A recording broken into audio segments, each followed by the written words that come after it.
এই রাস্তা মধ্যে জায়গায় বসে থাকোস, রাস্তা কি তোর বাপের? কিরে তুই বাপ তুলে কথা কস? তুই জানোস তুই কাহাতে পাঙ্গা নিতেছু?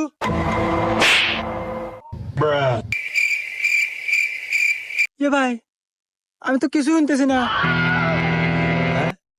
শুনতেছো না মানে? তাহলে ডাক্তারের কাছে নিয়ে জানাবো। এই তাতে চিকিৎসার জন্য 1000 টাকা দেন। এই দাঁড়া, আরে উদয়কে আমরা 1000 টাকা জরিমানা দেবো। ওই যে রামু কাকা আছে না, ও তো আমার আপন চাচা, মাতব্বর, সব বিচার করে। ফোন দিয়ে দেখে নিয়ে আসি, যে কোনো একটা ব্যবস্থা করে দিবেন, টাকা পয়সা নাকবেন না। দে ফোন দে ফোন দে। এ ভাই কি হয়েছে রে? আরে কাকা দেখেন না, আমার বন্ধু চোর মেরে কানে ধান দিনা গালাইছে, আর কানে শুনতেছে না। আর একটু বিচার করে দেন। ঝামেলা তো হয়ে গেছে, আর পোলাটা কানেও শুনতেছে না, চিকিৎসা করা লাগবো। তাহলে সোহেল, চিকিৎসার জন্য 1000 টাকা দিয়ে দাও।